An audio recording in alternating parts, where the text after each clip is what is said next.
शख्सियत था। ये किस कदर अमीर और बासर शख्स था, इसका अंदाजा आप 2-3 मिसालों से लगा लीजिए। ये लंदन में था, इसे शुमाली लंदन का एक घर पसंद आ गया। इसने वहीं खड़े खड़े यह घर 1 करोड़ पाउंड्स में खरीद लिया।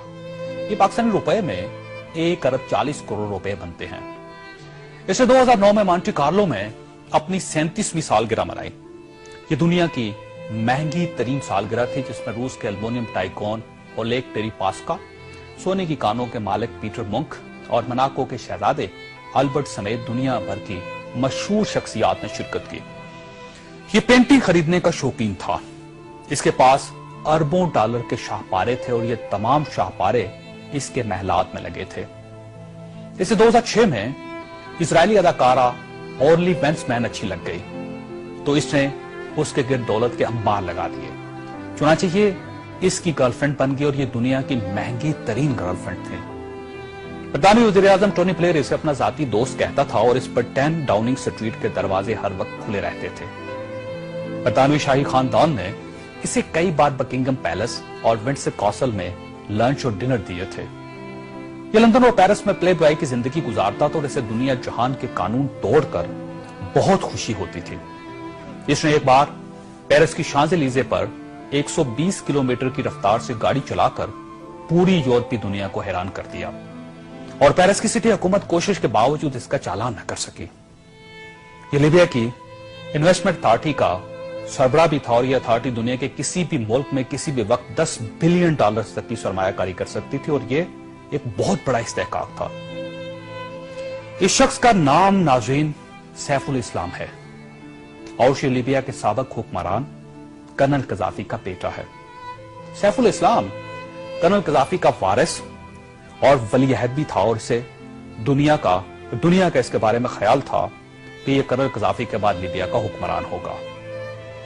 ये इस कदर बासर था कि कर्नल कज़ाफी को न्यूक्लियर प्रोग्राम तरक करने पर भी इसी ने कायल किया था। इसने बल्गारिया के उस मेडिकल ग्रुप को छुड़वाने में भी बड़ी मदद की थी जिस पर बच्चों को एड्स के टीके लगाने का इल्जाम था।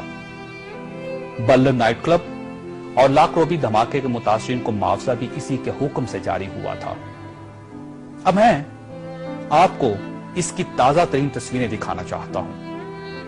ये सैफुल इस्लाम 3 माह पहले लीबिया के छोटे से कस्बे अबारी में छुप गया।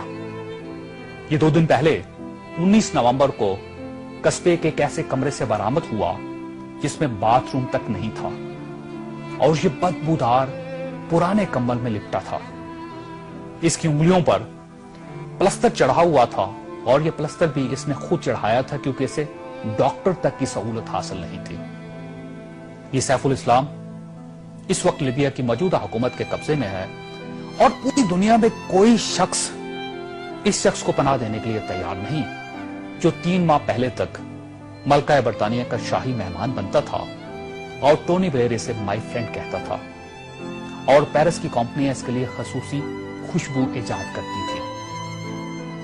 यह है सवाल और यह तस्वीर दुनिया के उन तमाम हुक्मरानों और इनके खानदानों के लिए इबरत का सबक है जो इक्तदार को सब कुछ समझ लेते हैं और जो इस ज़ौम में मुब्तला हो जाते हैं कि इनके इक्तदार का दरख्त हमेशा सब्ज रहेगा। यह तस्वीर दुनिया भर के हुक्मरानों से चीख चीख कर कह रही है कि जो हुक्मरान आवाम का एतमाद खो देते हैं उनका यह इंजाम होता है।